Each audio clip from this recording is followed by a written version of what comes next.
As Gary has already said, this is probably the biggest crowd we've had for the last couple of years. So it's great to see everybody here and getting back to some sort of normality, whatever that is. So thank you very much for that. So welcome to today's meeting, which is the Denbighshire County Council annual meeting of the 24th of May 2022. So first of all, I'd like to ask, are there any apologies? Yes, Councillor Jeanette Chamberlain-Jones, but I know she's attending via Zoom, so. There's no need for an apology. No, attending remotely is a valid attendance. Yeah, okay. Okay, thanks very much for that. So we move on to item 2, which is declaration of interest. So I'll ask Gary to go through that, please. Members will be aware of the requirement under the Council's Code of Conduct to declare any personal or prejudicial interest in respect of any business to be considered at today's meeting. Such interest should be declared now or as soon as the Council or affected becomes aware that they have a personal or prejudicial interest in today's business. All members declaring an interest are required to state clearly what the interest is and to advise whether it's a personal interest or a personal and prejudicial interest as defined in the Code of Conduct. Any member declaring a prejudicial interest is required to leave the chamber for the duration of the business and can take no part in the proceedings. Members with a personal interest only may take part in the debate in any vote. If a personal or personal and prejudicial interest is declared today that has not previously been disclosed and recorded, the councillor concerned will be required to complete and sign a declaration of interest form, which is available from the committee support staff here today or online for those who are attending remotely. Okay, thank you, Gary. Just before I go on to agenda item 3, it was remiss of me not to welcome everybody here this morning, those members that have returned. Congratulations and well done. Those new members, congratulations and well done. For all of us, the hard work never stops. So welcome. Enjoy the next 5 years or so of your representing your wards, your towns, your communities. It's a very privileged, in my view, very privileged position to be in. So it's good to see you all, and thanks very much indeed. Right, item 3, which is the appointment of the chair.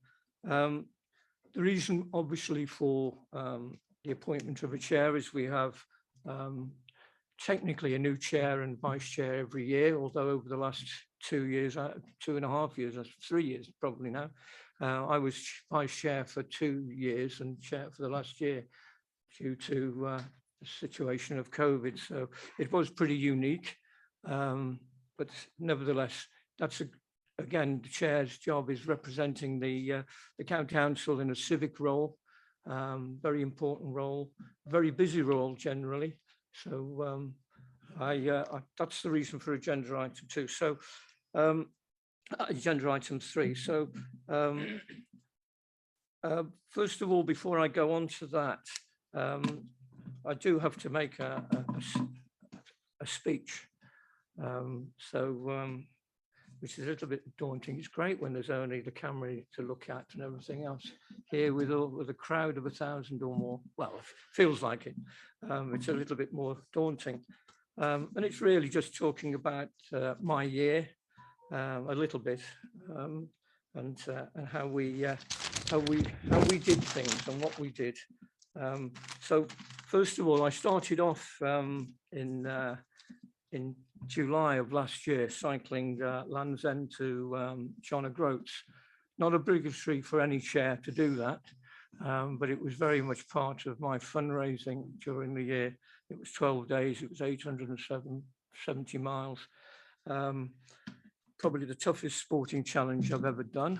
I now know probably what it feels like to be a tour rider, cycle rider, because getting on the bike every day, having done 80-90 miles in all weathers, and getting on next morning and doing the same thing, it was a bit of a shock to the system, but we did it and managed it all. When people tell you that the UK is flat, don't believe them. I can tell you. In fact, I don't think we've found any flat areas at all. Going over the Dartmoor, going up Cheddar Gorge, through the wilds of Shropshire, back end of Monmouthshire, all the way through Shap, and so on. It was quite an experience. So, and I'd like to thank everybody who supported me on my charity rise. It was for Macmillan and my team, Team Doris. Don't go there and ask what Team Doris is about. We raised slightly over £4,500. So.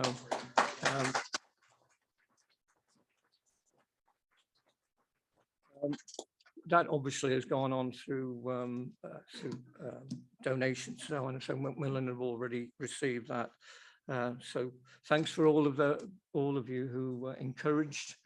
I couldn't stop.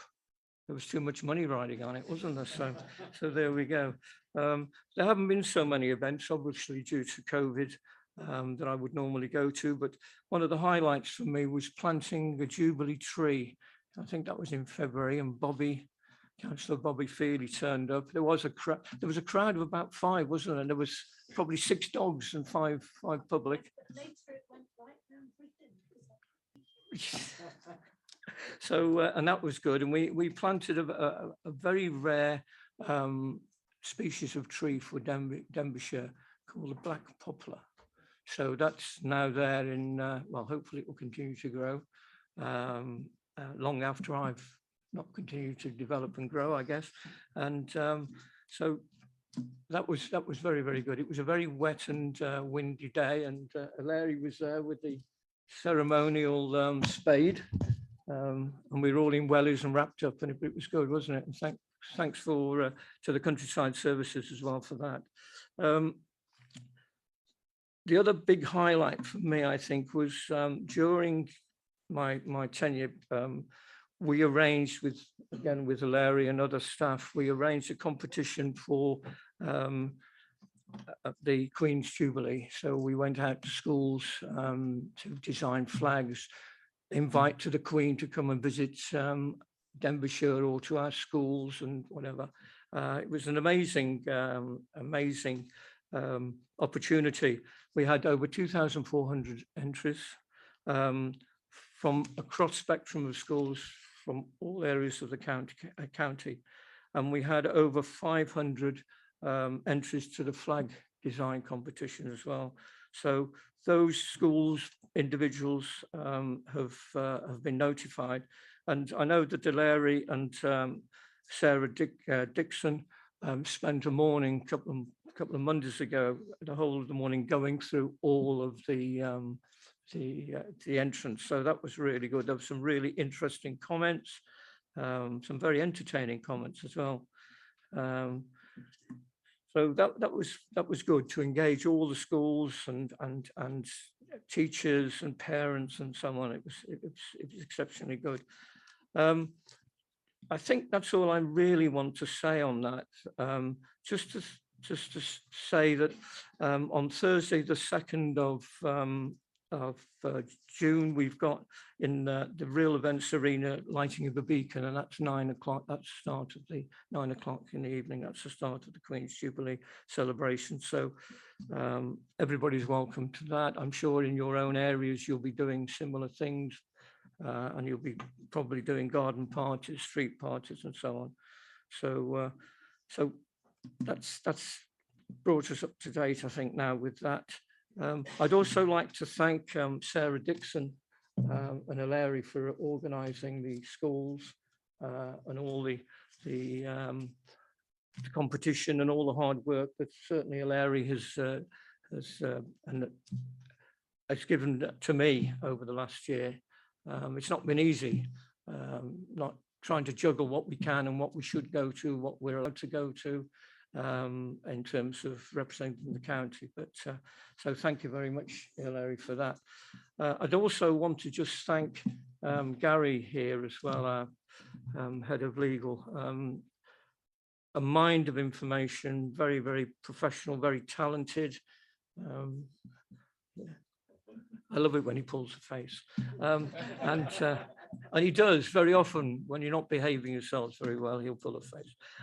But thank him very much for all of the work that he's put in for me and guided me through all the legalities of running a committee. the county council committees and so on. So thanks very much. And also to Steve Price. Steve has been doing all sorts of things behind the scenes. He took me into the translation room one time. We were having some trouble early on with our computer systems. I've never seen so many computers and systems in a position like this. I was a bit frightened to touch any of the buttons just in case we suddenly set off something that we shouldn't have done, or we set off another rocket from NASA. But there we go. Just amazing. All the technical work goes on behind the scenes. Just brilliant. Thanks Sharon, who's normally here, who has looked after the minutes and done all the things for us over this last year. She's taken a well-earned holiday, I believe. And also Rodri, Steph, and all the other staff that have supported me over the year. It's probably not been easy. They haven't admitted it, but I'm sure that it's not been too easy for them. So before we go on to the nomination, I just want to hand over a couple of items, really. Thank you to Gary.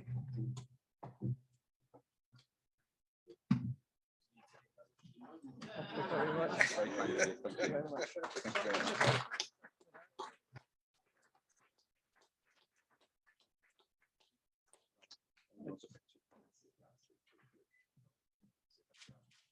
Thank you. This one's for Steve, but I think he's working. He's hidden. He's down there. Come on, Steve. Come on. No, you're all right. Thank you very much. Thanks for all the work.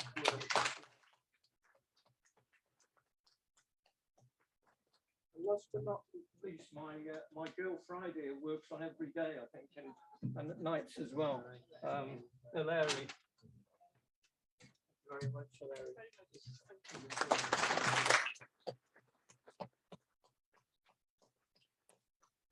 Okay, so that's all of that over with. So sorry to bore you with all of that, but it's unfortunately or fortunately goes with the territory, I think, a little bit as well. So, oh, we don't need those on yet. We're not flying anywhere. Right. Okay. So we'll go now to the appointment of chair of Denbighshire County Council. So first of all, we would like a proposer and then a seconder, please, for the role of chair. Councillor Hugh Hilditch Roberts. Do you want the name or do you want the full spiel? Both would help. Cool. Bore da pawb, mae'n fraint I cael cyflwyno ger y bron chi bore yma, croeso I bawb yma. Rwy'n cyflwyno y cynghorydd I presenting Councillor Arwel Roberts. I'll switch to English now. You today my nomination for chair, Councillor Arwel Roberts of Rhydlan. Arwel was born in Bangor and has travelled around Wales a fair bit in his time before he found his adult settlement in around Diserth and Rhydlan and that area. Arwel is an esteemed head teacher of a couple of schools in his time. And for those of you who have known Arwel for the last 10 years as a county councillor, you will recognise the deep voice that he can produce when needed, when chairing. Just a quick whistle-top tour of Arwel and his profile. He's been very active in Rhydlan, in the town council, working closely with Councillor Ann Davis. He's been mayor for 3 years. I had to throw that in, sorry. He's been mayor for 3 years. And he's also been involved in the food festival, been involved in dementia and working closely with dementia groups in the town. And he's been a credit to the town. And I think now that Meirig is no longer here, we are able to, oh, he's there he is, Dalamat, can't get rid of him. Keep on going, Meirig. Now we have one of the most experienced Plaid candidates to step into the chair. And what a better time than when the Urdd is coming to our wonderful county. And I think Arwel will be an ambassador for the education of children, for the Welsh language of children, and I think he will be an absolute credit to Denbighshire in this year as chair. Diolch yn fawr.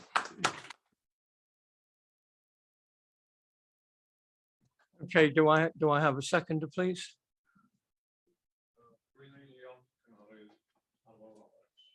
Okay, thank you very much. Are there any other nominees? No, good, okay.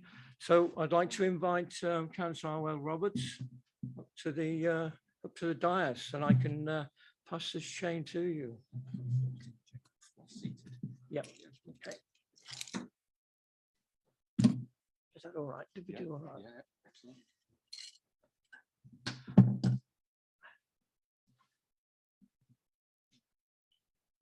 This is going to work. So you have him up here, and then you give him the chain.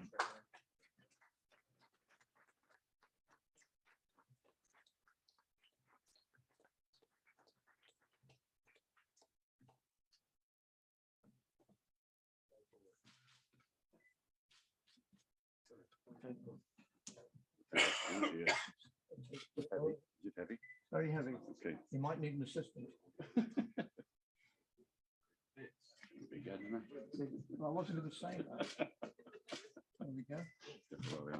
Congratulations. Just face this way, that's it, shake hands if you like that. So get your Okay. shoulders together, Congratulations. shoulders together, nice and tight. That's the best shot, that's perfect, on it there. And again, just bear with me a second, just two more, here we go, that's super, hold it there, great, and again, last two, I promise. Thank you. Thank you very much. Right, I can go now. Well, the chair just present you with Oh. your past chairman's badge. It's just on its way.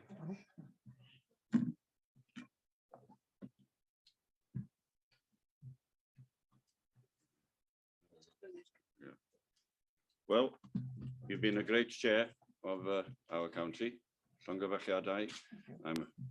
To cycle all the way from one part of Britain down to the other was quite a thing to do. I think you're the first one who ever done it within Denbighshire. And it's not been easy for you. It's been chair during COVID. You've done very well, Alan. Llongyfarchiadau, and I present you with these. Thank you Diolch yn very fawr iawn i much. chi. Okay, thank you. Thanks, everybody. Thank you.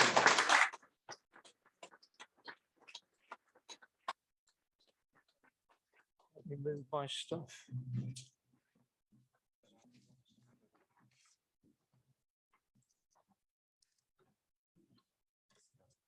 Seats up my chair.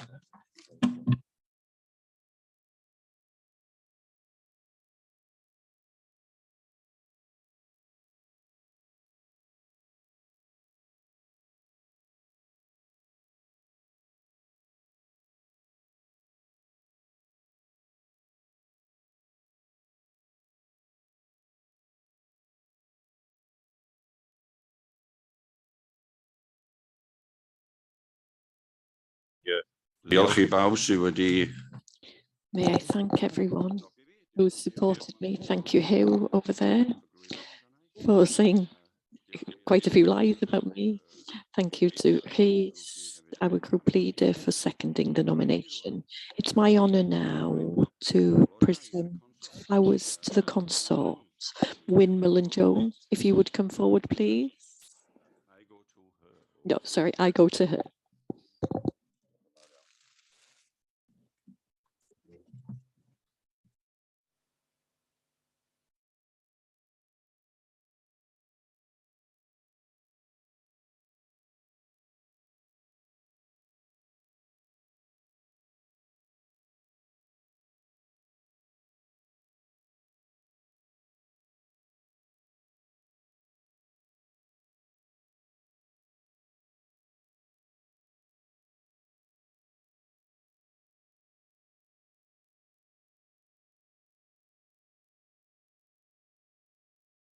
Dwi'n gwybod darllen hwn allan rwan, I'll do it bilingually.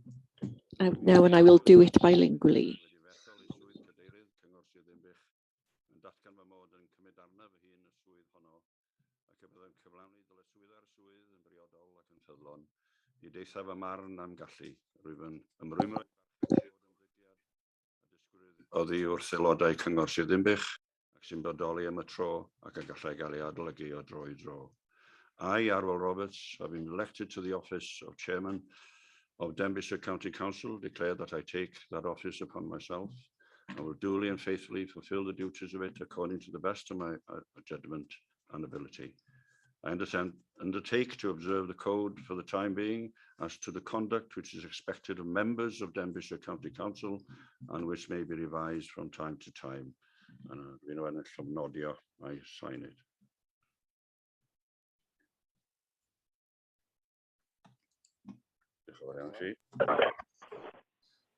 Thank you very much.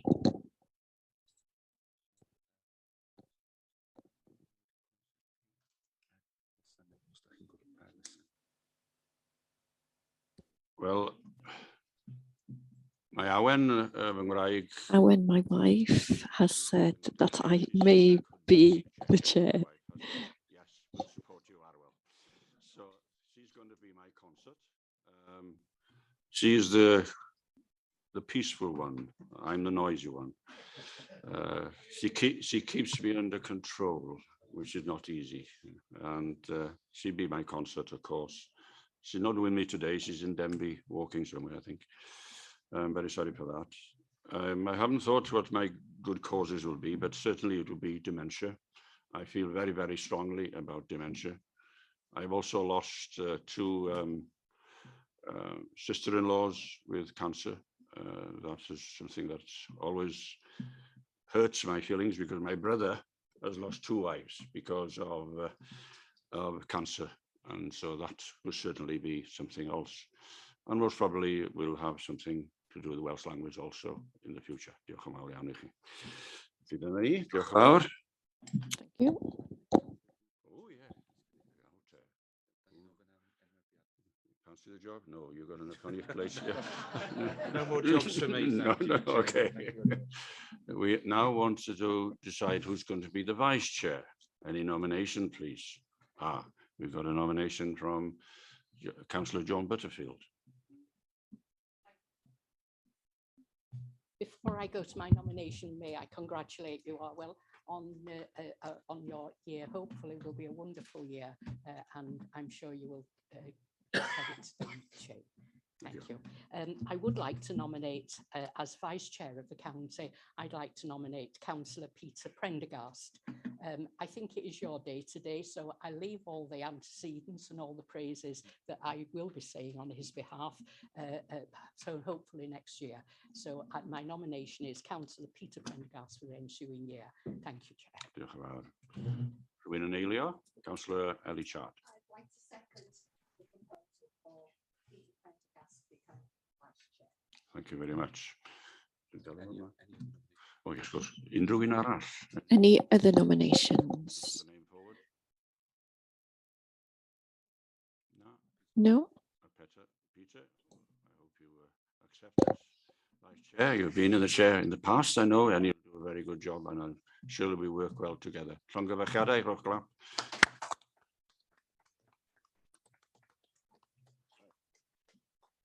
You come forward, please, Peter.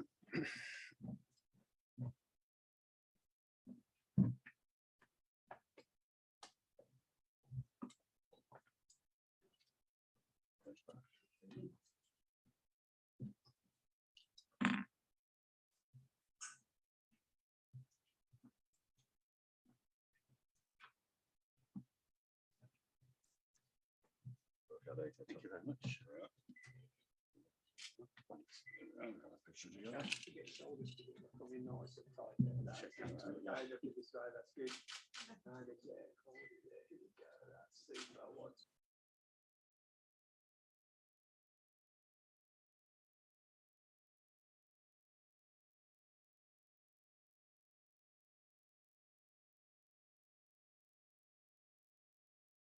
Apologies, I'm not doing the choreography very well.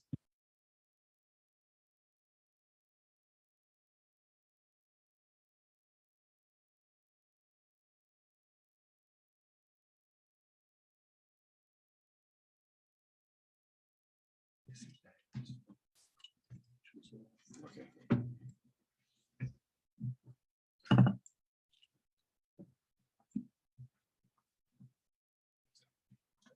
Go.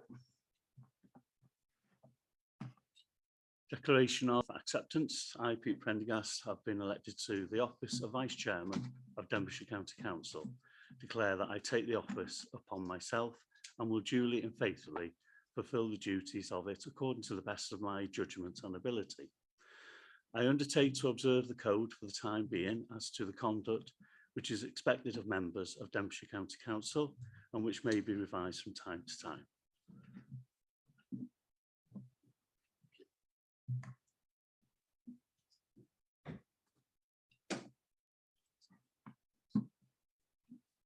Just like to say thank you to my fellow councillors for voting me in as vice chair. As Alwell has said, I've been chair, well, I was chair for the first time last council for a year. It'll be changed to be vice chair instead of chair straight away, so good luck with that, Alwell. Obviously, I'll help Alwell as much as I can. My consort for the year will be Councillor Diane King. Okay.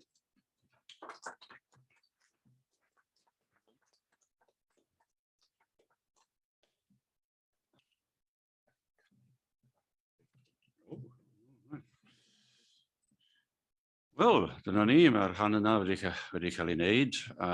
We have a break now, I believe, of 15 minutes. 15-minute break now. 15-minute break. Thank you very much.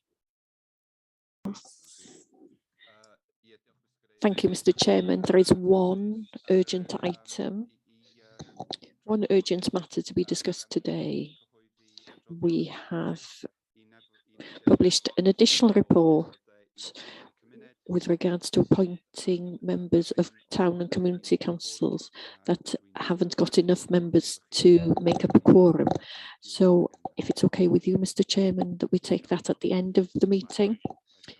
Right, we'll go on to item 6, to elect leader of the council, to consider nominations of the appointment for the leader. Anybody wanting to nominate? Wishes to speak? Julie Matthews. Good morning. Nominate Jason McClelland for leader of the council. I've known Jason for a long time, and he has a wealth of experience in public life. He has previously served on this council. He served on various town councils. He's done a lot of work with the Senedd and with Senedd members. And I do believe Jason's got the necessary skills, experience, just to move Denbighshire forward, basically. There are a lot of issues currently facing our residents. There's a lot of poverty. There's a cost of living crisis. And I do believe that Jason is the person who can drive it forward. The other thing I think Jason would like Denbighshire to be is to be that outstanding service provider throughout Wales. And that's what our residents deserve. And I nominate Jason. Thank you. Liz, seconder.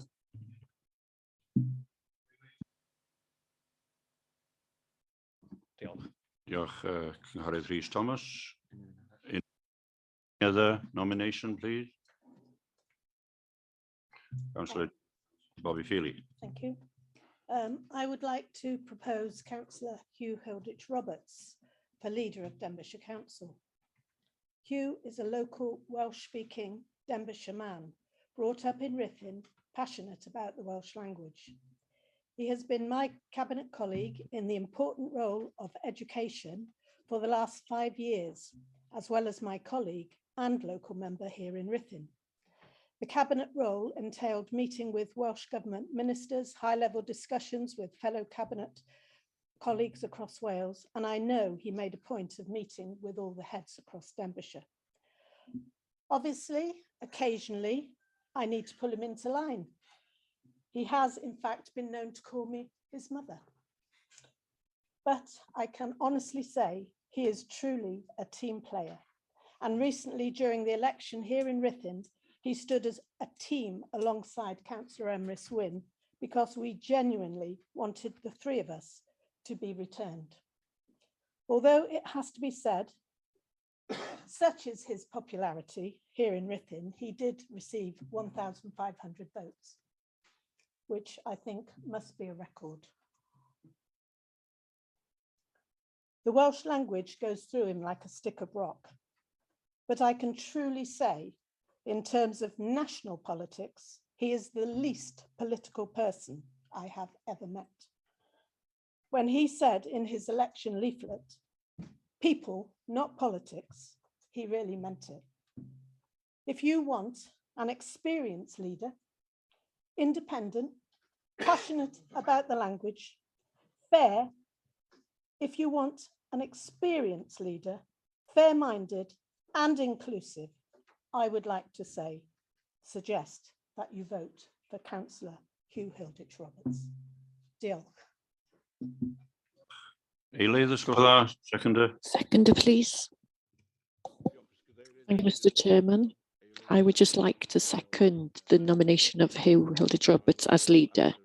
I've got a lot of time for him. He can speak in English and Welsh. He's fluent in both languages. And if I may say, a great orator as well. So I'm pleased to nominate second Hugh Hilditch Roberts. Diolch. David, diolch yn fawr. Thank you very much. You would normally invite the candidates to address the meeting in the order that they were nominated. Okay. Jason. Diolch yn fawr, Chair. Thank you for the introduction. Thank you, Chair. And I'm going to cut to the chase as to what I see the priorities are for Denbighshire County Council going forward over the next 5 years. As Graham outlined in our induction, we face a huge number of challenges, I think not least of which is climate change. And I feel that we can develop sustainable policies and practices at a local level that can be led by local government. Local communities can lead on investing in the local economy, producing locally generated renewable energy and locally grown food. We must make sure that climate change is at the heart of every decision we make in this council. I welcome the fact that in the last council, we had a climate change emergency declared. I would wish to put the emphasis back on that to make sure that issues around climate change are at the heart of our decision-making process. I want to continue to work with the investments we've seen from the Welsh Government, huge investments on flood defences, both coastal and within our rivers. We've overseen, sadly, flooding events in Ruthin and Rhyl over the last 10 years. And that's indicative of the extreme weather that we're seeing from climate change. That's not going to get any better. We need to work with getting that investment in to protect our vulnerable communities. We need to reduce our carbon footprint, and I think promotion of active travel is going to be very, very important in that. I'll move on to social care. We have an ageing population. The demands on our care service are unrelenting. And as we recover from the pandemic, there is much work to develop our local care services so they deliver. I want to see, as a leader, through partnership working, an improvement in the integration of health and social care, so we have high quality social care provided to all that need it. I won't be shy at looking at the models of delivery, including where outsourcing has failed for residents, and look at a model of bringing in-house. I'm not going to be driven by ideology. I'm going to be driven by data and outcomes. I'm aware that there have not been good outcomes in social care, and that needs to improve. In terms of health, as we come out of the pandemic, mental health services and investment in mental health services, particularly our youth mental health services, are vital. And I'm going to work to make sure that that happens. I want to talk about education. It's a massive department in Denbighshire. The education of our children is the future of this council. And I want to oversee an authority that ensures that educational inequalities narrow and shrink, not widen. I want no child to be left behind, and I want addressing those inequalities to be an absolute priority. I want to continue the strategic investment in the built environment of the schools that the 21st Century Schools programme has delivered.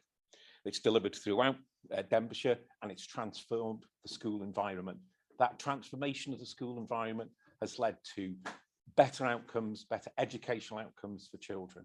And I want a share allocation of the 21st Century Schools money across the county where it's needed. It's worked. I'm proud to say it's worked in Prestatyn, and I'm proud to say that it's worked in Rhyl, and I want it to see work it in other areas of the county as well.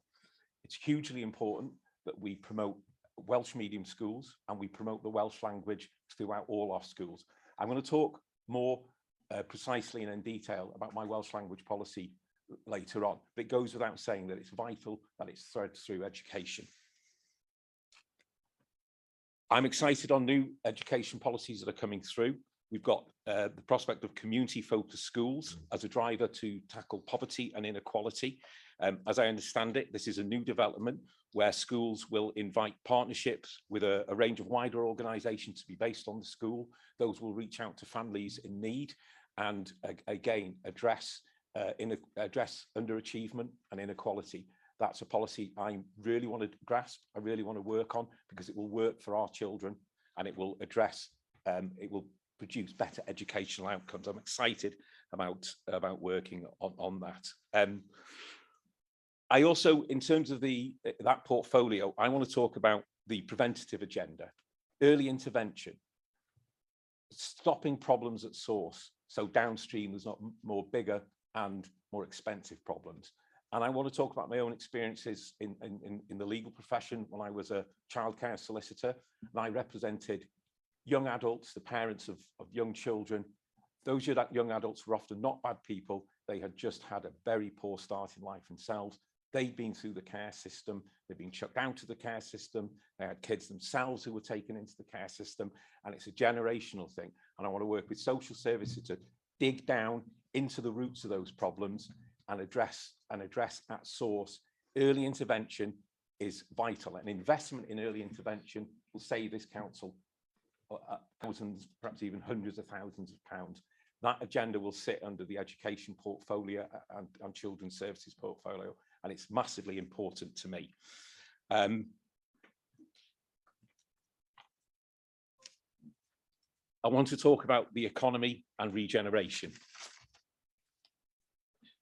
I want to continue to work with our officers to provide timely, high quality business support to help firms thrive and create and retain high quality, well-paid jobs here in Denbighshire. I want the officers in the economic regeneration to step up and make sure that happens. I want a town centre first approach to local economies and promoting local economies. I want this authority to seriously look at the concept of new models of community-based wealth building. This is going to take a bold approach to transferring economic and social power through concepts like local procurement, promoting local spend and local supply chains, for example, in the building of houses, which I will come to later. These are new and bold concepts which I feel Denbighshire can grasp. And what I would say is, it's no secret that my group has been speaking to Plaid, and this element of localism, of local spend and promoting local economies, it's something that runs through a lot of what Plaid stands for, and it's a lot of what my group, the Labour group, stands for. And I think it can work for all our communities here. And as leader, I'm going to ask that we look at these concepts and we grasp these bold initiatives. It's important. The economy needs to come from the roots up. And as leader, that's what I want to oversee.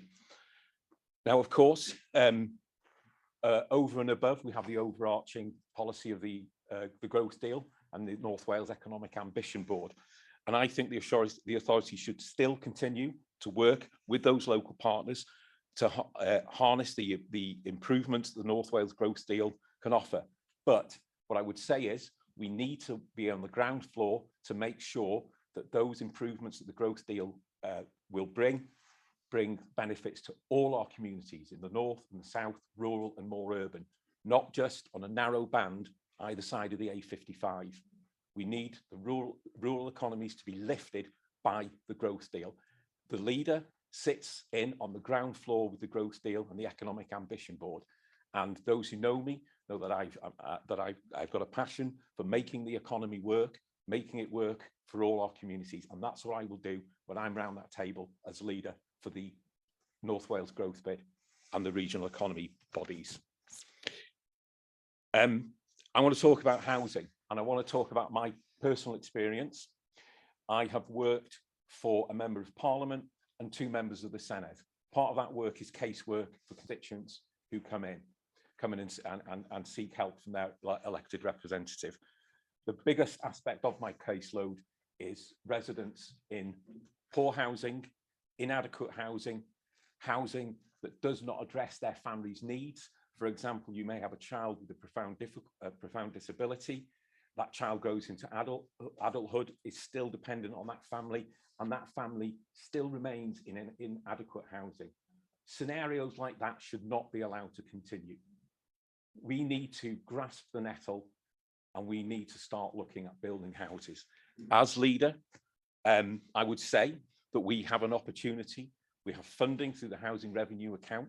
The pot of money is there. I was a councillor from 12 to 17, as many of you know, and that was discussed. It was on the table. It's still on the table. As leader, I will appoint a lead member for housing with a specific strategy.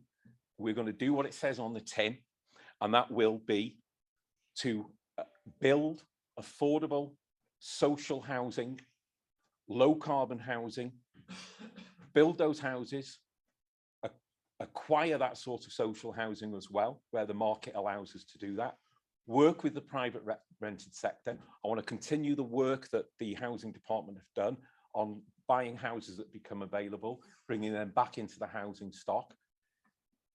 Everybody has a basic human right for decent housing. And I'll come full circle and talk about my own experience of people on waiting lists for years. I want to say that I commend the officers in Denbighshire Housing. I think they do a brilliant job, but they do a very hard job. They have to make those hard decisions, who's top of the list and who isn't. Well, I want that list to be shorter, and we can do that by addressing the housing crisis, building houses, acquiring social houses. I want to go back and touch further on this theme about policies that work for all of our varied, excuse me, our varied communities across Denbighshire, and particular rural communities. People in rural communities, they need improved connectivity, they need improved transport links, they need transport links to places of employment, places of further education, and we need improved access to broadband. I've already more than touched on, I've talked a lot at length about housing, and those communities need housing. They need housing for those younger people who may go away perhaps to further education, but we want them to come back and contribute to the Welsh economy, to come back to the rural economies from where they came from, live and settle there and bring their own families up. That is why I view Welsh language as a hugely important issue right across the county. The use of Welsh language should be, and policies to promote that should be embedded in everything we do.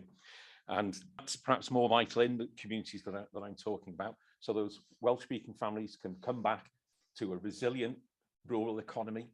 And that's why, as leader, I am going to make a specific cabinet post. I'm going to address a specific cabinet post for the promotion of not just Welsh language, but Welsh culture and Welsh heritage. And within that brief, that portfolio lead member is going to have the development of rural economies. So I'm making it, again, a clear and bold statement in the in that particular portfolio. It's important for Denbighshire.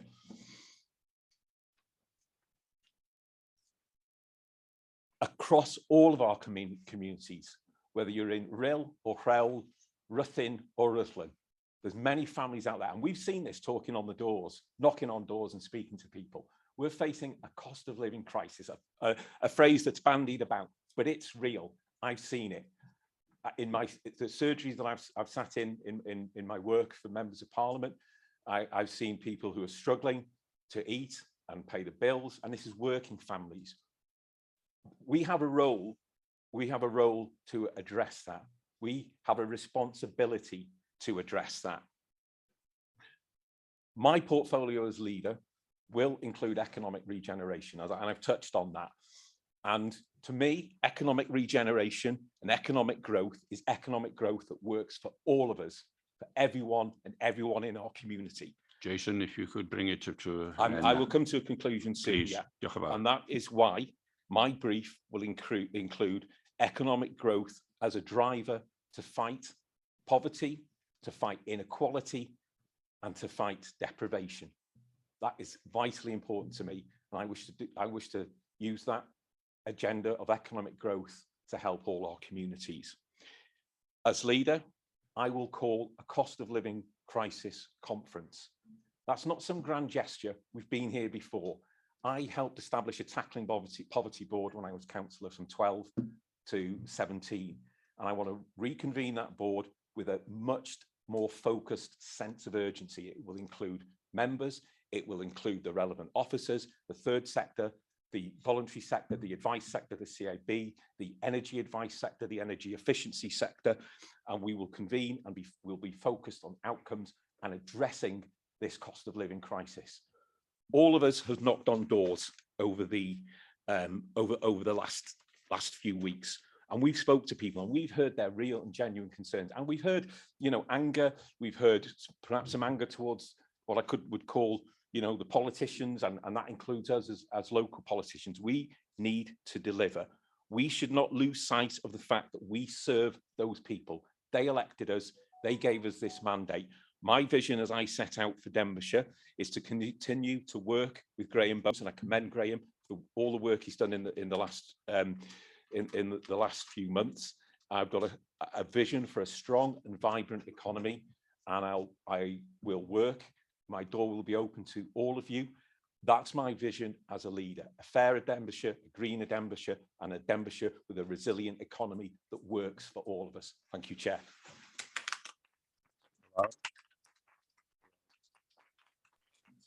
Thank you. Over to you now, Councillor Hugh Holditch-Roberts. If I can come to the front, please.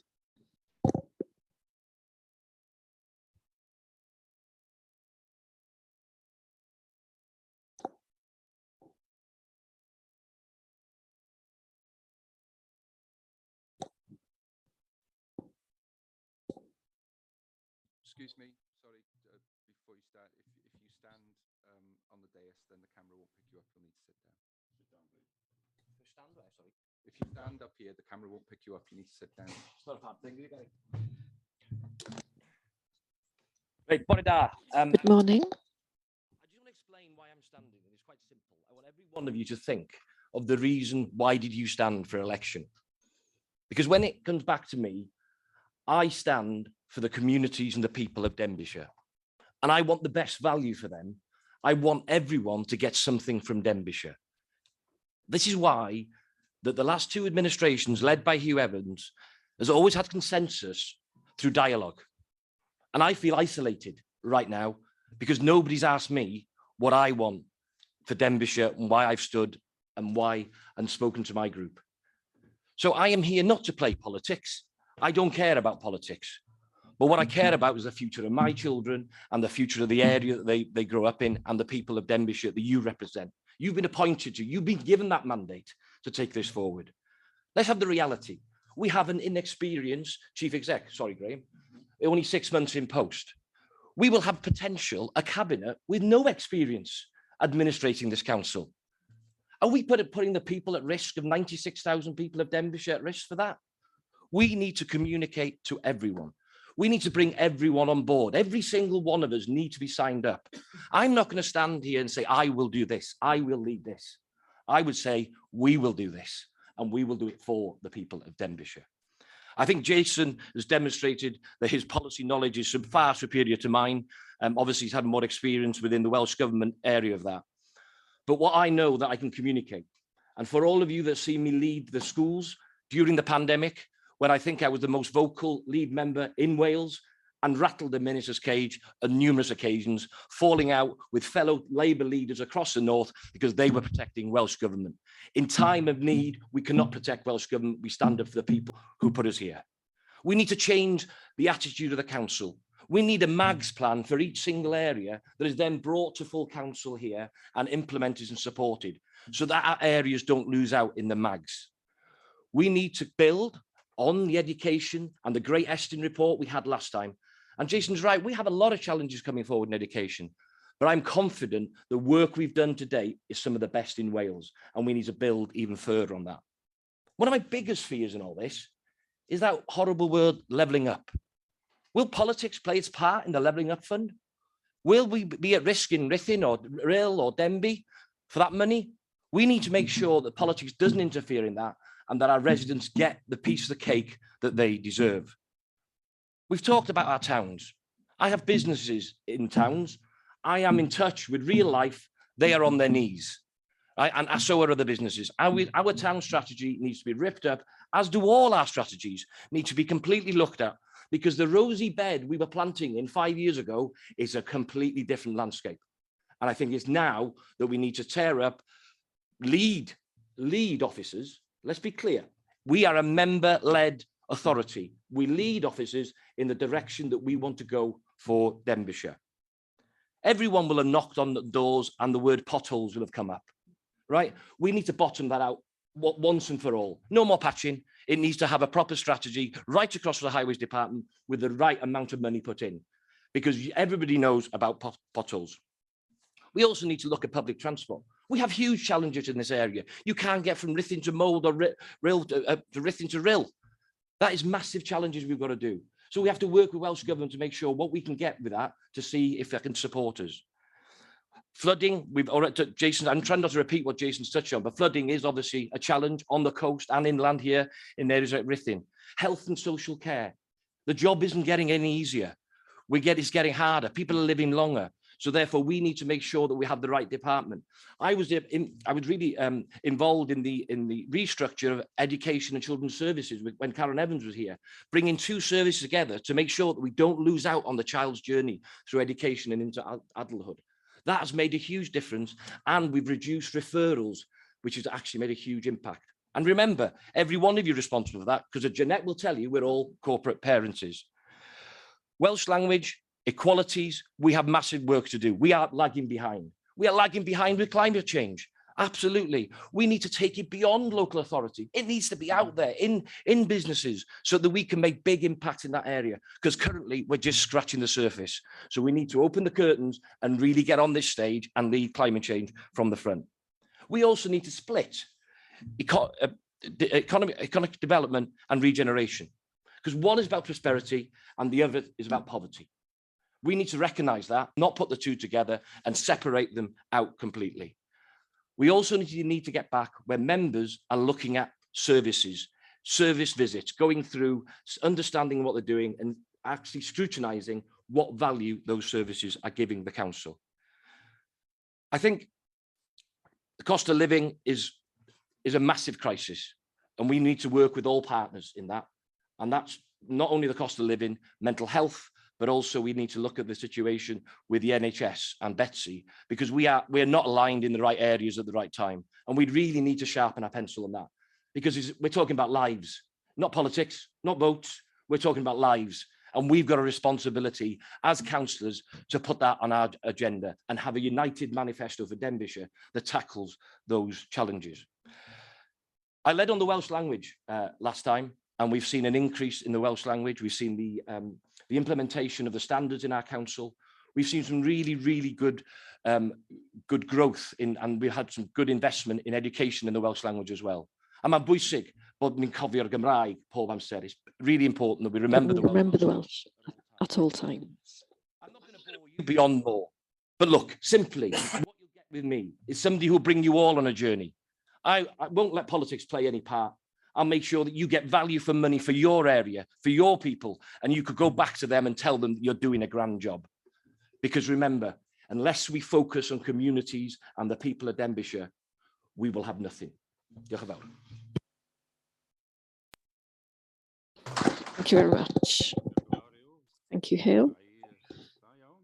Very good. You'd be good in the pulpits.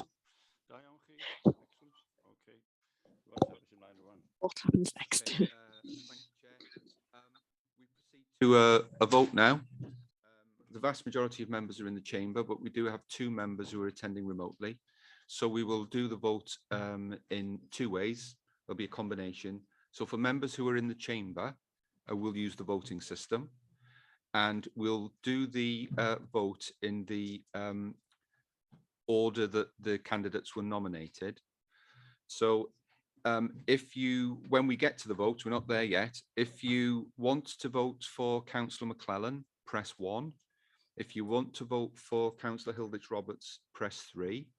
For the members who are attending remotely, a Zoom poll will appear on your screen and you'll be able to exercise your vote, and the names of the 2 candidates will appear on your screen and you'll be able to vote for your preferred candidate. Is everybody clear on the process? Any questions?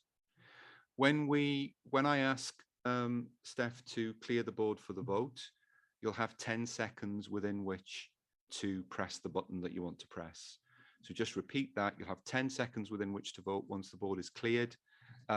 You will vote 1 if you want to vote for Councillor McClellan, and you'll vote 3 if you want to vote for Councillor Hilditch Roberts. And again, for members who are attending remotely, the names will appear on your screen and you'll be able to vote for your preferred candidate. Is everybody happy that we're in a position to proceed to the vote? Okay. So Steph, can you clear the board? When the board goes clear, you'll have 10 seconds to vote. You can please vote now.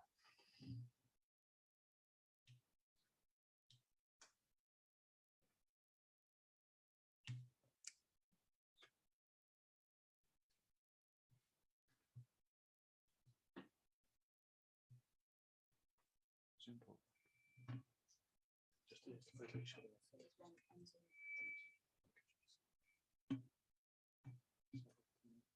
So one has voted.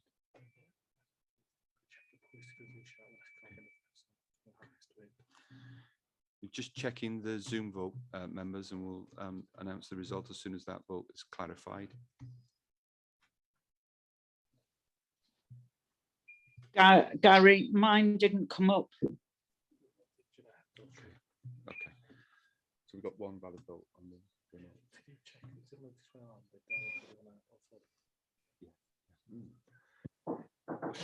Members, the vote is that we have 26 votes in the chamber for Councillor McClellan, plus 1 remote vote, which makes 27. We have 1 abstention and 19 votes for Councillor Hilditch Roberts. There's no remote vote for Councillor Hugh Hilditch Roberts. Therefore, Councillor McClellan has been elected as leader. Can you Do you want some soup? please? Soup in a row. Lovely, thank you. Can I thank Hugh? No one likes to do it the easy way. So thank you for a good contest. And I've listened to what you've said, and we've spoken, and we'll be speaking again. I've said what I wanted to say earlier in terms of my vision for Denbighshire. So I just want to say just a few words now I'm elected as leader, and say thank you to the Chamber for putting your faith in me. I hadn't realised until I walked in today that this was the first time that we'd all met together. I didn't realise that because I've been away for a bit. The last time I was here 5 years ago, I mean, this was just business as usual. So I appreciate even for returning members, it's a bit strange. Congratulations, Adwell, for taking the chair, and congratulations to Pete as well. I wish Adwell a good year, and I'm pleased that you're chair in the year when we have the Eisteddfod here in Denbighshire. I want to start by saying thanks to my immediate predecessor, Hugh Evans. I've known Hugh for 10 years, 5 as a councillor from 2012 to 2017, and in the last 5 years, our paths have still crossed, not least on Zoom. And I think our first Zoom meeting, Councillor Hilditch was on, and it was like Tracy Emin's bed in the background. I was actually in her bedroom and I didn't realise the mess behind me. So that was the first Zoom meeting. Seriously though, Hugh has led this council since 2007. He has led this council through the financial crash, the worst of austerity cuts, the challenge of climate change, flooding events I've spoken about, and of course, the pandemic.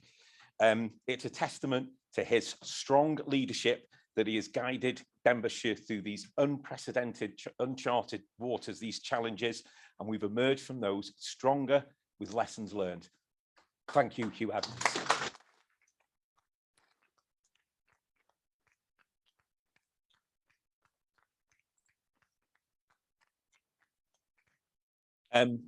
I wanted to say thank you to Joan Butterfield, leader of the Labour group. Joan's been a massive part of the Labour movement in North Wales for many, many years, and has huge experience and a wealth of knowledge of local government and Labour policies. She's led the Labour group with strength and vision, and it's often been in opposition, but she's led that opposition role brilliantly, constantly challenging the executive of this council, challenging the policies and decisions. Like Hugh, she has led the Labour group through the storms I've mentioned just a minute ago of austerity, climate crisis, and of course the pandemic. I want to thank Joan personally for my development as a Labour member and a Labour councillor in the group and within the Labour Party. And thank her for bringing me under her wing over the last 10 years. Thanks, Joan. I'm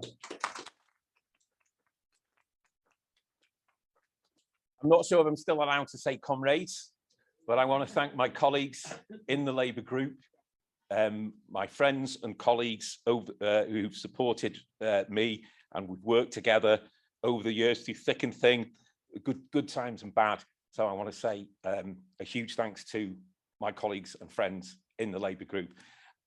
And I'm so proud that this Labour group is one of the most diverse groups we've elected. I'm really, really proud about that. I want to say thanks to Graham as well. He's been guiding me over these choppy waters over the last couple of weeks, and Gary as well. And I've worked closely with Gary. It's the sort of Lawyers United team again, when I was a councillor in 12 to 17. I want to say thanks and diolch yn fawr to Rhys Thomas and the Plaid group. We have had numerous talks and discussions and phone calls over the last couple of weeks, and Rhys has conducted himself in real good faith and with integrity, and that's been crucial to forming the cooperation agreement and forming the ruling group and the cabinet. So I want to say a huge thanks to Plaid, led by Rhys. Diolch yn fawr.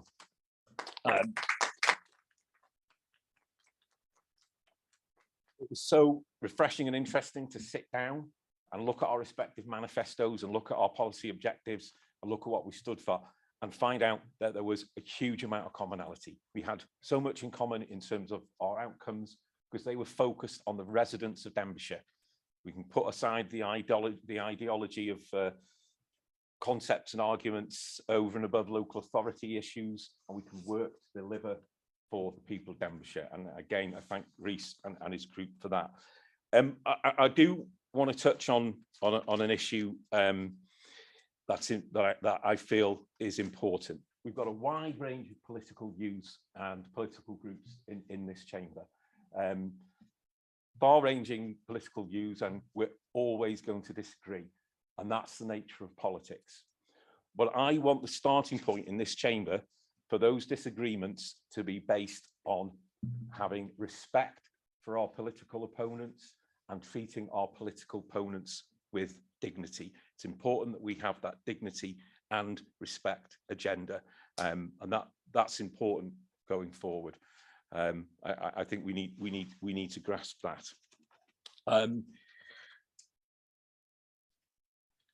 Again, I want to return. I know I thanked Graham once before. I want to thank Graham again, because we've had discussions about what I see and what our controlling group sees as a change of emphasis, a change of culture, if you will. And I'm confident that myself and the team that I build around me can work with Graham's senior leadership team as well. And we can deliver for the residents of Denbighshire. I'm a new leader. I'm not arrogant to think everything's going to be rosy in the garden. There's challenges ahead for all of us, and there's personal challenges ahead for me, which I feel I'm going to raise to. My door's always open. I'll be willing to listen and learn and speak to people, speak to all of you.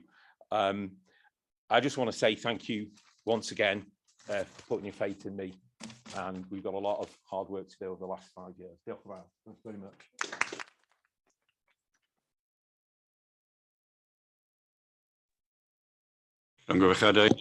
Congratulations once again. Excellent. And can we show our commiserations to you, Hugh? Thank you for your presentation. One of the leader of Independent Group, Councillor Mervyn Parry, wishes to say a word. Thank you.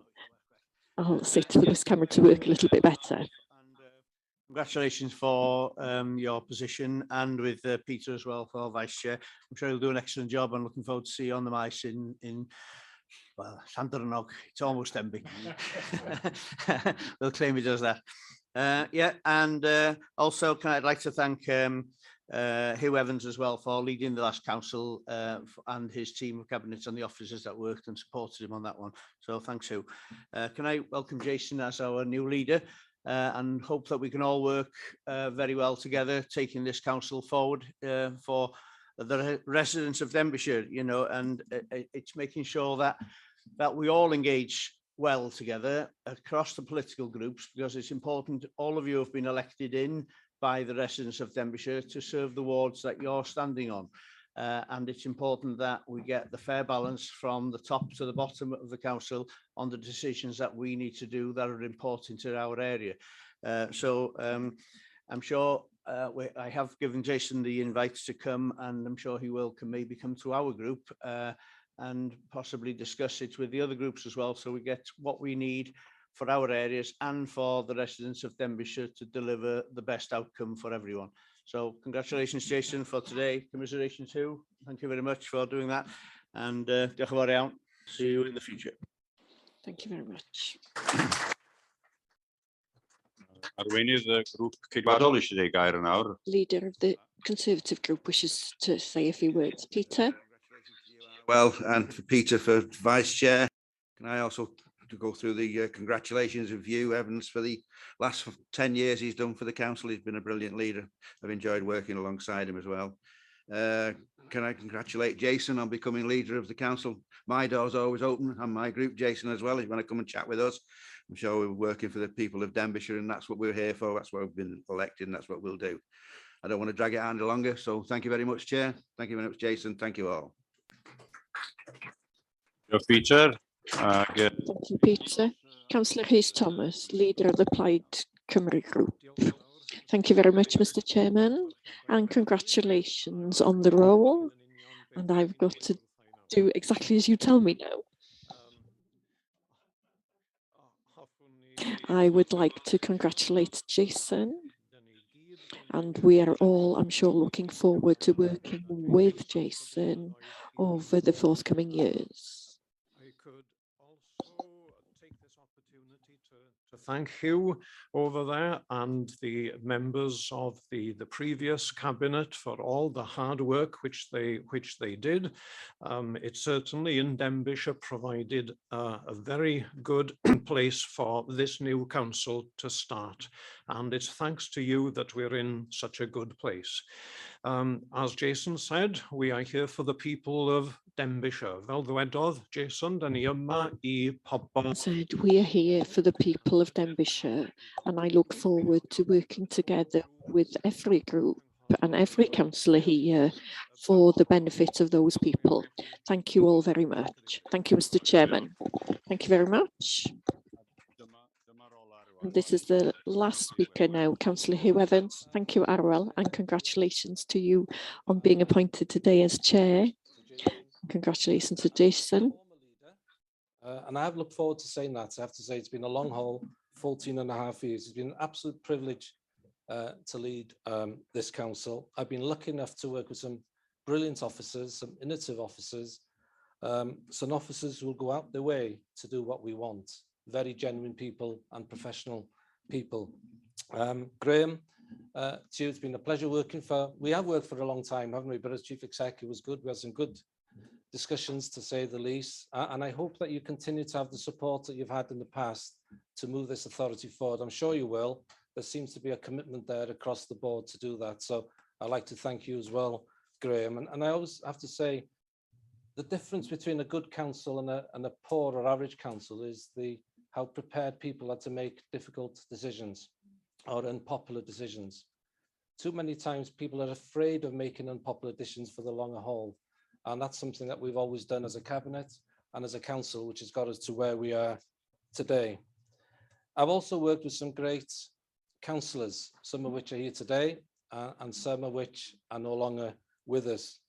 Jason, may I wish you all the best and congratulate you on your leadership today. And I know that the leadership is in good hands if you engage with us, and that's what we want as an independent group. Complete engagement, openness and transparency in how decisions are made is really important for us all here at this end, and also across the authority. Once you lose that, that's when you start to create the wrong conversations, the wrong tensions, and it becomes a toxic place. It hasn't been like that.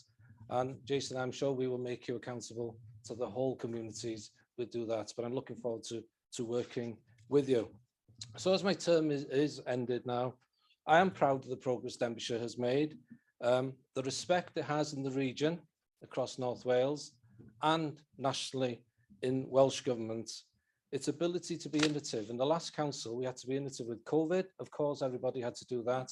The way we aligned the service to drawing down the flexible, being flexible and drawing the Levelling Up Fund, 35 million into our communities. I hope you continue with that. Jason, you didn't mention it, but I was keeping an eye on that one. That's really important. And climate change agenda. At the beginning of the last council, we didn't really hear much about climate change agenda here in Denbighshire. We all work together, and now we're one of the leading authorities in Wales in that, admitting there's a lot to do. We do focus on our communities really well. I think there's a lot more we can do along that, and both speakers mentioned that. And the political culture is really important, and you've referred to that, Jason. I was pleased to hear that we do respect each other, that we're happy disagreeing. There's nothing wrong with disagreeing and having a different point of view, but we agree with the end result and we get that done, whatever it is. So I'm glad to hear that you mentioned that, Jason, and hopefully that will move forward. And my best mate on the council has always been governance. That's what holds this council together. Never bypass governance. That's the thing that holds us in good stead with our external auditors. I did have a battle in the last cabinets with the governance holding the line and some members not wanting that. We stuck to our guns, but remember that good governance is the one that makes a difference between a good authority and not. And last, just thank the family really. But there has been one constant for 14.5 years. And a big thank you to Sharon. She's put up with an awful lot, I have to say, from the word go. And she's very patient, but I put up with an awful lot as well. And I've grown to be very patient, but she's always been very diplomatic, very patient, and totally loyal. And I know, Jason, you'll have full support from Sharon. It's been a real pleasure to work with you. Diolch yn fawr ti. Thank you.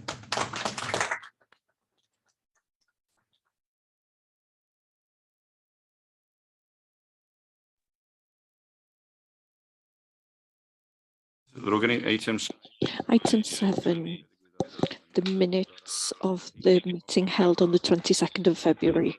I'll go through them quickly. Page 7, page 8, page 9, page 10 and page 11, page 12, page 13, page 14, page 15 and page 16. Anybody willing to propose that they're correct? Thank you very much, Mervyn. Is there a seconder? Thank you, Alan. Everybody in agreement? Please show.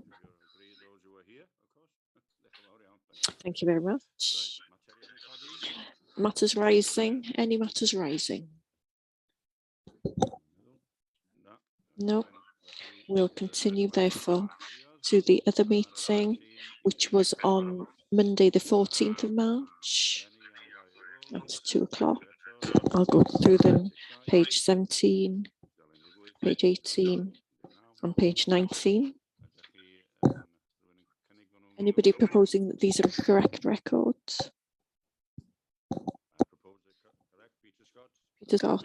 And thank you, Alan. Thank you, Alan, for seconding. Everybody in agreement? Thank you.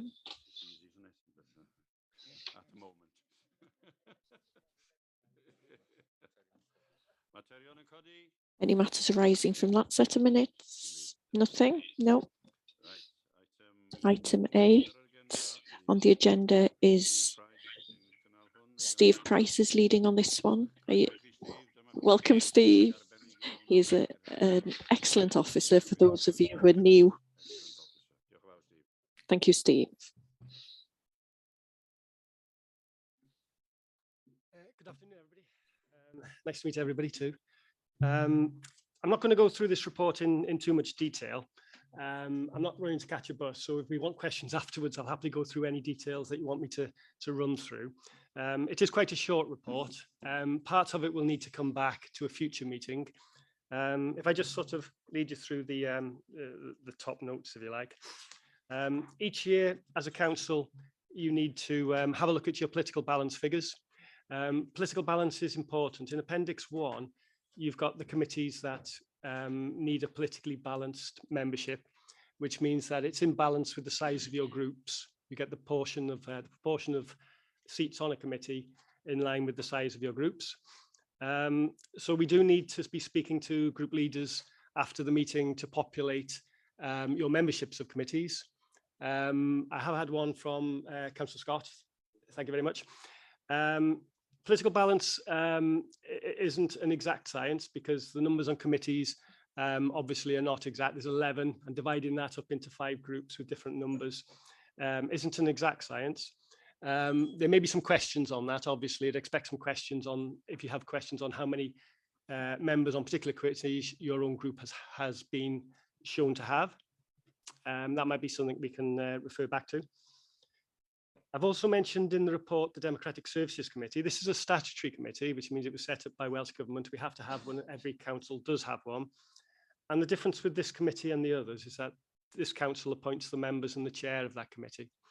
But with the membership as shown, we did need to know who was in the cabinet before we actually pursued that.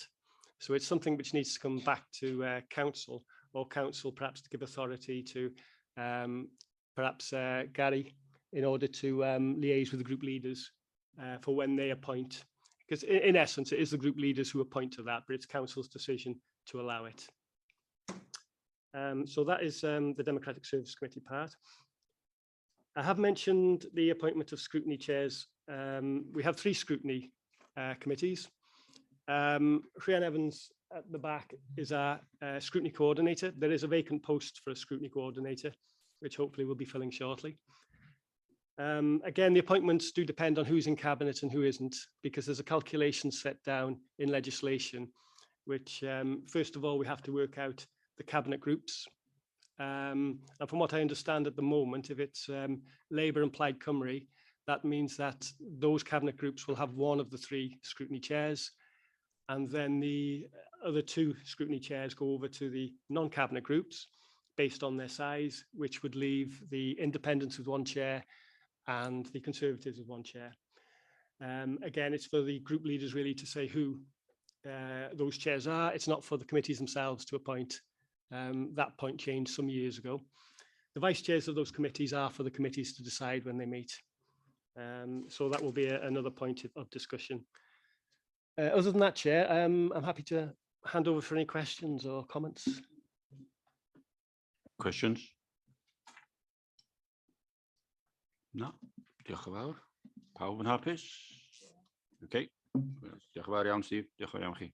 Yeah. Very much, Steve.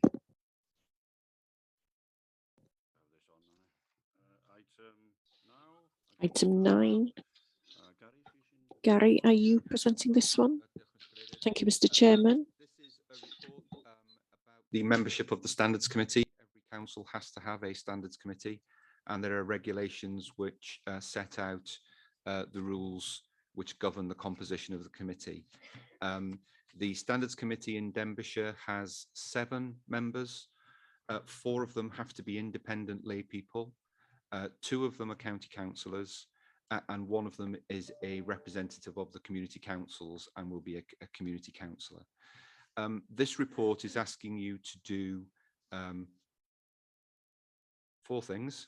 The first is that one of our independent lay members' first term of office has come to an end, and the regulations allow those members to serve up to 2 terms.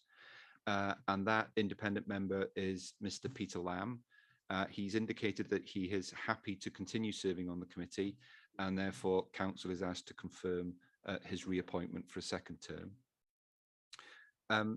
We have a community councillor representative on the Standards Committee, which is Councillor Gordon Hughes of Corwen Town Council. And he is entitled to serve 2 terms at the discretion of the council. He has indicated that he is willing to serve a 2nd term on the committee, but we have to statutorily consult the town, city and community councils in respect of that appointment. And so we're seeking council's authority to consult the community councils about that reappointment. We were also asking county council to appoint 2 county councillors to sit on the standards committee. The committee is not politically balanced, so it can be any 2 members of the council, and they would sit on the standards committee together with the independent lay members and the community council representative. We also have a vacancy amongst the independent lay members. The outgoing chair of the committee has served 2 terms and is unable under the regulations to serve any further. So we do need to recruit an additional independent lay member. And again, there are regulations which govern the process of recruitment. We have to advertise the vacancy, and then we have to have a special appointments panel, which is comprised of no more than 5 people. One of those is an independent person. One is a representative of the community councils, and we will be asking community councils for a nomination for that. And then we have 3 county councillors who sit on that. And that panel will effectively shortlist the applications that we receive from members of the public to become independent members, and will then conduct interviews as well. And they will then make a recommendation back to a future council meeting, and council will be asked to confirm the appointment of that independent person. So in conclusion then, we're asking for you to confirm that we can consult on the reappointment of Councillor Gordon Hughes as a community council representative, confirm the reappointment of Mr. Peter Lamb for a second and final term of office, to nominate 2 county councillors to sit on the committee, and to nominate 3 county councillors to sit on the special appointments panel. If there are any difficulties in respect of having nominations for the appointments panel, then I can, if you like, liaise with group leaders at a later date to do that, but council can delegate that. So those are the recommendations, and I'm happy to answer any questions. Any question? Any question? No. Any questions?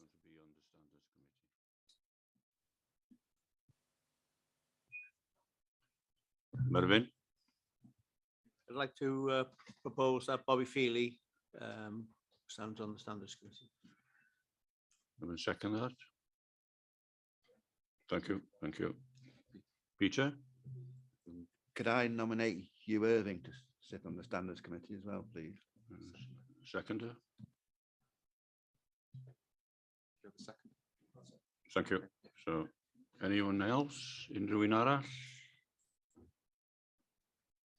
No.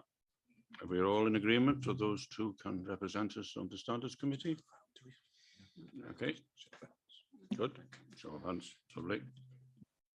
And then if members wish, group leaders can nominate members to sit on the special appointments panel if council's not in a position to do that now. Are members happy for me to speak to group leaders? Yeah. Okay, thank you. So the other recommendations that we just need to go through then are the confirmation of the reappointment of Mr. Peter Lamb for a second and final term as an independent member, but I would need someone to move that. Councillor Mark Young, seconded by Councillor Rhys Thomas. All in favour? And then confirmation from council that we can consult the town community councils, or sorry, the city town and community councils on the reappointment of the community council representative, Councillor Gordon Hughes. Councillor Allen and Councillor Jones. All in favour? Okay, thank you. Right, so even mine on item dig. On to item 10, again, you will be busy, Gary. Appointment of members to the Governance and Audit Committee. Am I okay on that one? Is that correct? The next item is the appointment of lay members to the Governance and Audit Committee. The Local Government and Elections Wales Act of 2021 changed the statutory requirement for the composition of the Governance and Audit Committee. So every council has to have one of these as well. And in previous times, it was made up of 6 elected members and 1 independent lay person, because there was a statutory requirement to have at least 1 independent lay person. that committee is politically balanced insofar as the elected members are concerned, and then we have an independent layperson. The rules changed when the Act came into force last year, and from May of this year, that committee has to have 1/3 of its membership as independent lay people. So that would mean that we'd have 6 elected members and 3 independent lay people. And it is no longer permissible to have an elected member as chair of that committee. The law now requires that one of the independent lay people would chair that committee. So you'll see in the recommendations, recommendations as to appointment. If I deal with the first recommendation, that's to reappoint for a further term of office Mr. Paul Witham, who has served on the Governance and Audit Committee as an independent lay person. So if I just deal with it all, and then the other 2 recommendations relate to people who've come through, again, a public recruitment process. So the Welsh Local Government Association organised across Wales for local authorities to advertise for members of the public who would like to sit on the Governance and Audit Committees.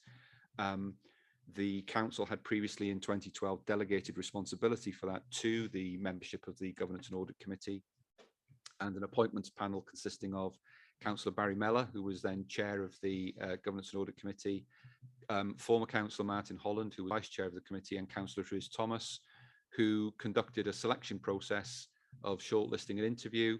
And the 2 names that you have in front of you, Mr. David Stewart and Mr. Nigel Rudd, are that appointments panel's recommendations for appointment to the committee. So the report is effectively asking for council to confirm the appointment of those 3 gentlemen as independent lay members on the committee for this term. Barry? Thank you. Seconded, Rhys Thomas. Diolch yn fawr iawn. All in agreement? Diolch yn fawr. It's me again, I'm afraid. This report relates to the Constitution Guide. So our old friend, the Local Government and Elections Wales Act of 2021, you'll be fed up with the name of that act as well by the end of today, introduced a requirement for every local authority to produce an ordinary language or plain language guide to its constitution. So the Local Government Act 2000 requires every council to have a constitution, and the 2021 Act requires us to have a guide. It's supposed to be something that officers, members of the public can use as a reference point in respect of the constitution. In previous times, the constitution was written in a very legalistic way, such that only the lawyers understood it, which meant it only meant whatever the lawyers said it meant. But those days have passed, and so the idea is to make it as transparent as possible. The government required local authorities to have regard to statutory guidance in the creation of their constitution guide, and the Welsh Local Government Association, very helpfully in consultation with an organisation called Lawyers in Local Government, have drafted a model guide for local authorities to use. So the draft guide that's appended to this report is based on that model guide, and it's just tweaked in different places, as each authority will, to make sure that the reference points are compatible with its constitution. The approach in drafting the guide has been to consider what sort of interactions members of the public or others might want to have with a constitution, such as, can I speak at a meeting? Who decides this? What does this committee do? So the guide is written in that sort of, from that sort of perspective. And the idea is that people can consult the guide and get a very short answer to that question, but it will refer them to the relevant bits of the Constitution if they want a really gripping read, so that they can get to the finer detail of those points. So that's all this is. It's a legal requirement to have a guide. The guide is based on the model that's been produced for all Welsh authorities, and we just seeking council's approval to adopt it. Once adopted, it will be published on the website. The model guide, I think last week we received the Welsh version of the model guide, so we will be making the relevant amendments to the Welsh version to make sure that the English and Welsh versions are the same, and then they'll go up on the website.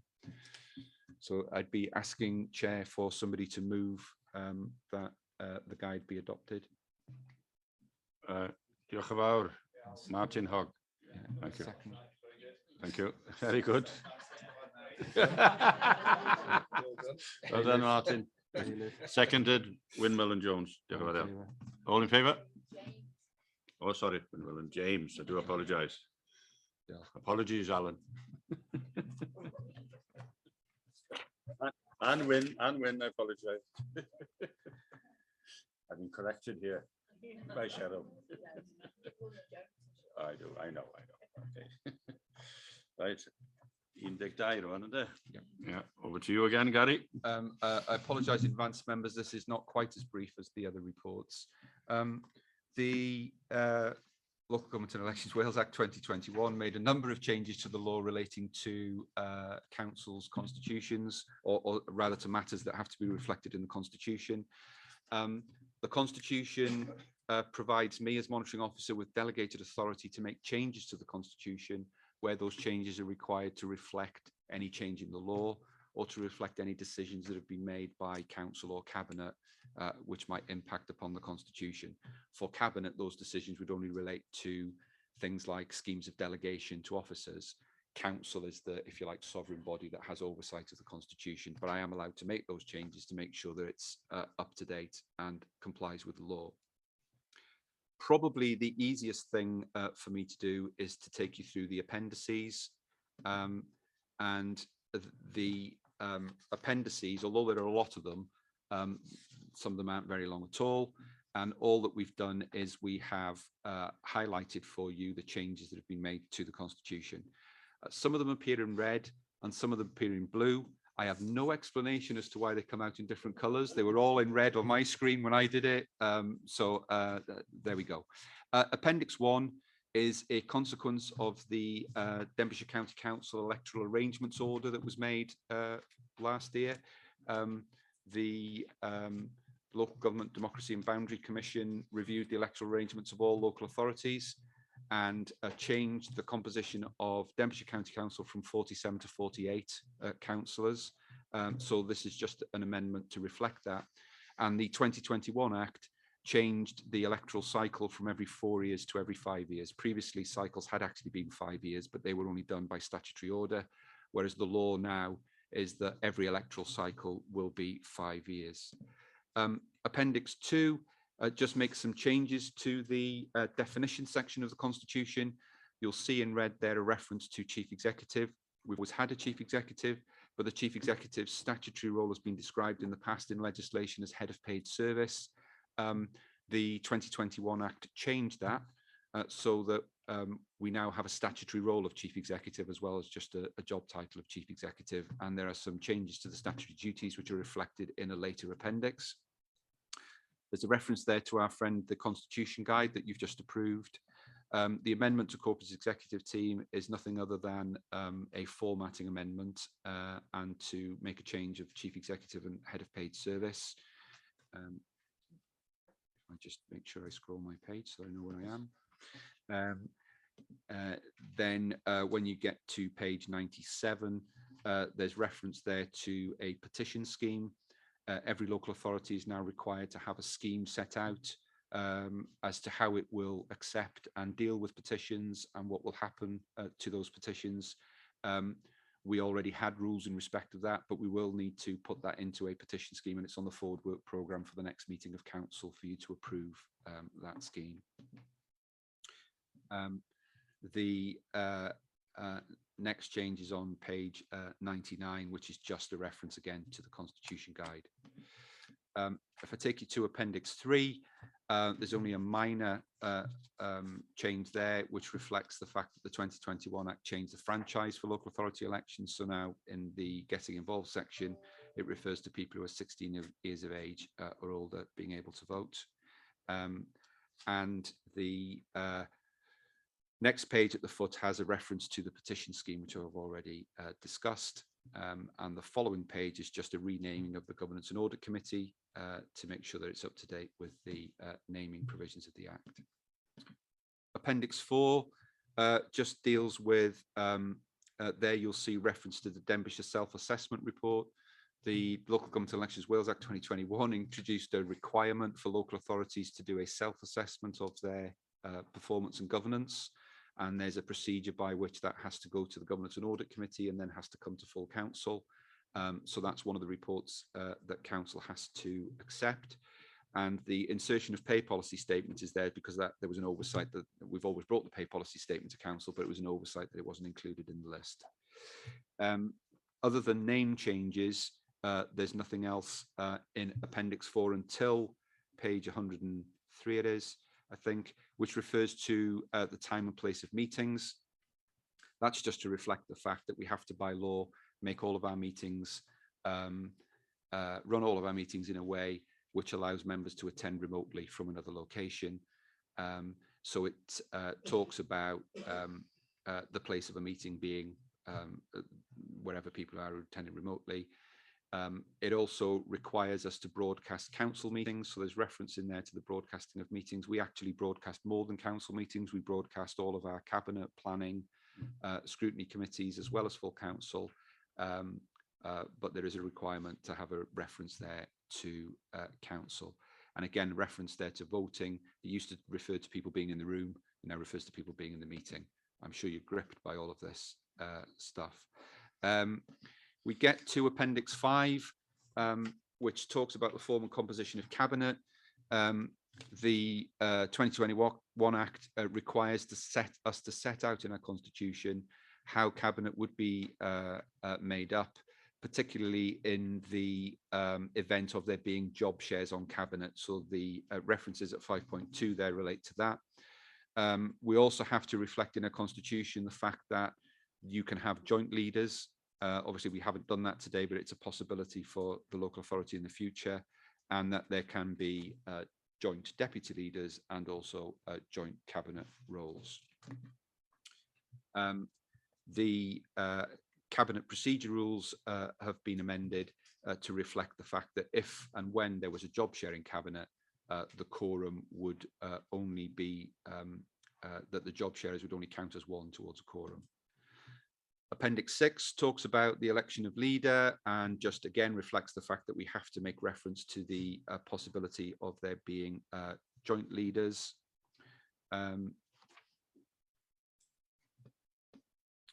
Appendix 7 refers to scrutiny committees, and all that does is reflect a change in the law whereby the Welsh Government can now, if they wish, make a direction requiring us to have a joint scrutiny committee with another local authority.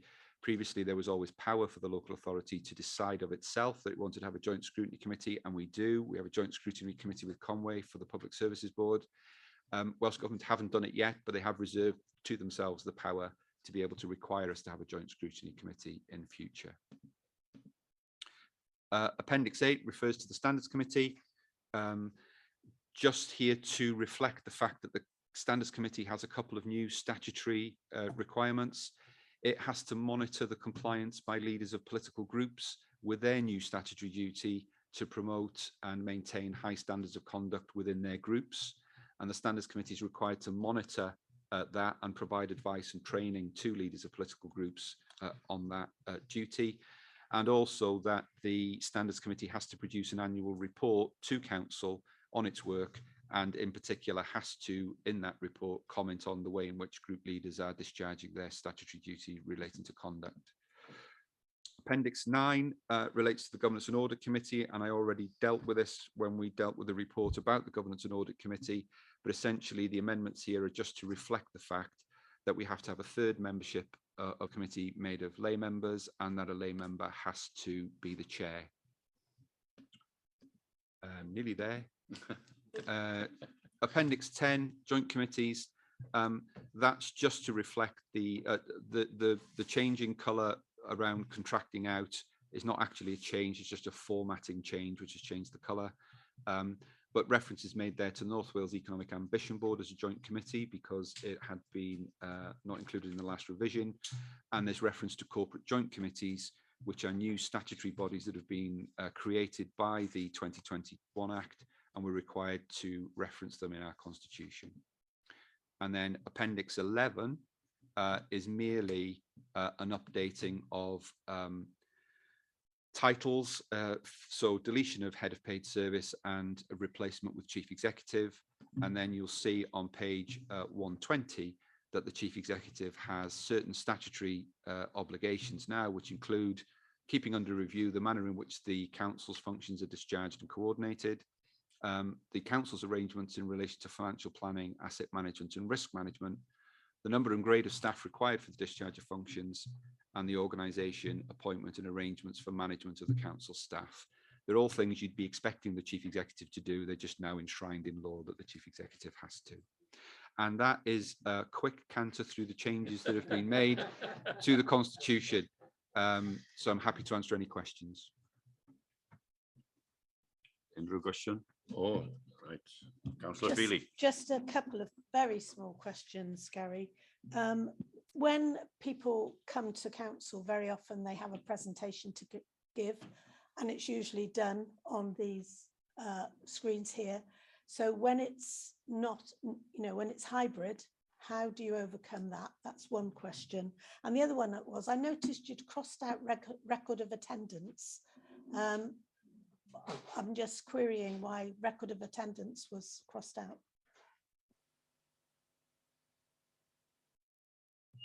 Good question. I think it was on the basis that not all members can sign the record of attendance, because if they're attending remotely, they wouldn't be able to do that. I think we can still circulate a record within the meeting room if members want that, but actually, because we're running the hybrid meetings, we have a record of those who have attended from outside, and we can still put a record of attendance on the inside, but we can't require all members to sign the record of attendance because they're not here. So we can still do that. We'll still be keeping attendance figures. And in terms of presentation, yes, what we would do is, if I had to say a presentation to put in front of you now, we would run that through one of the chamber laptops. So the presentation would appear on screen, much in the same way as you would when people share a screen on a Zoom meeting. We just run the presentation through the screen that way. So the view that you'd have here would be the slides, and then you'd have some very tiny portraits of the people who are attending the meeting above. Yeah. Unrhyw gwestiwn arall? Neb? No other questions.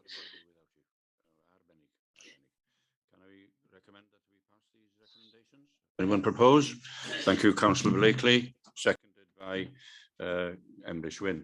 Diolch yn fawr iawn I chi. Pawb yn gytun? Danny, da iawn. Diolch yn fawr. Thank you very much. We've nearly finished this meeting.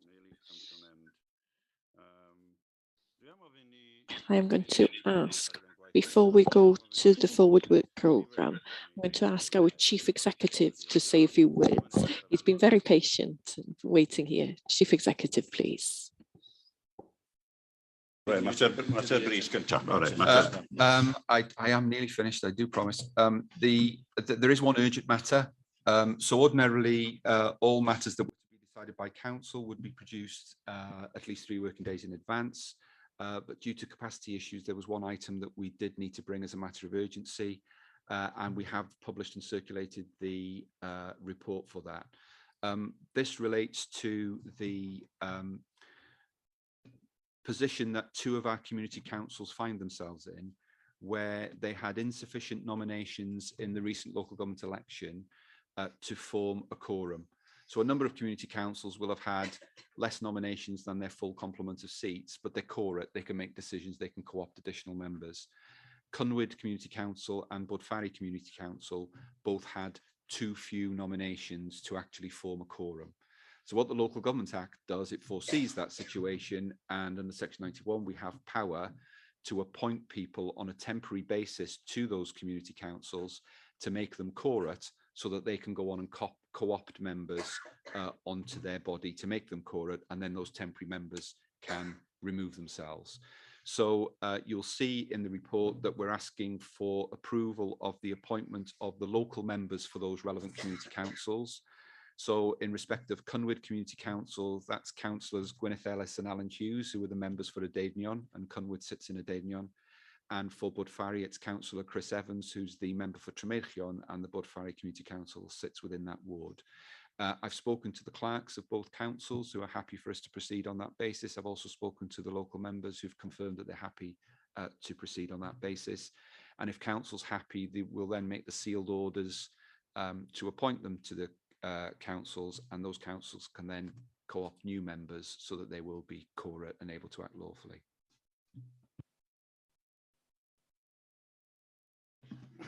Just a question, do they have to, are they allowed to co-opt them, or do they have to go open to the public again? Because our community council did not have enough seats, and we were informed that we'd have to go public again at seek nominations. The situation is that the temporary appointments can be made to ensure that the council can act lawfully in the meantime, whether there's an election or a co-option. But I do believe that co-option is possible, but I'll take that outside of the meeting and advise the clerks of the respective councils. Pawb yn gytun bod hynna'n digwydd, are you in agreement that that can carry on?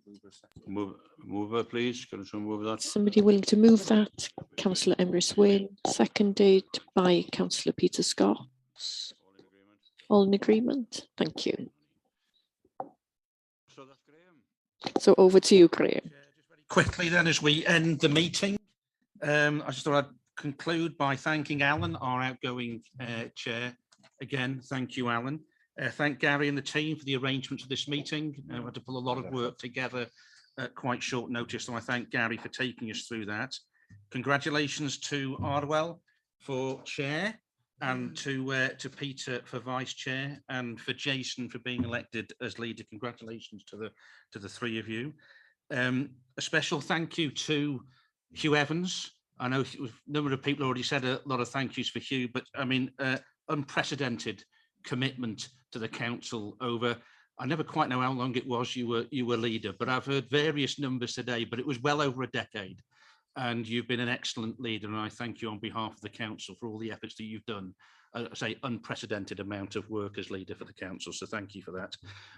Thank you all for your attendance today and for getting us through the business that we've had to do. So thank you for that and your patience for bearing with us. And finally, I look forward to working with you all in the future, because obviously the work for the council really starts now. So diolch yn fawr, thank you all.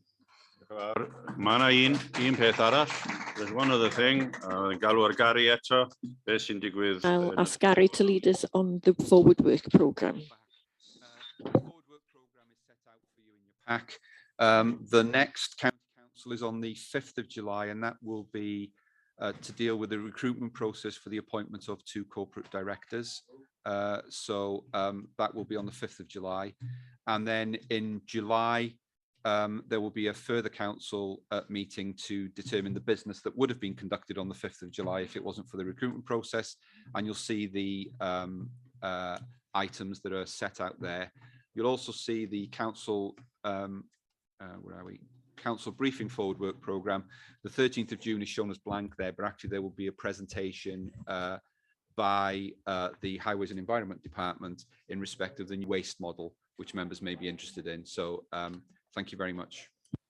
Looking Forward to seeing you all at the National Eisteddfod, National Eisteddfod in Denbigh o Llandudno. Thank you all very much.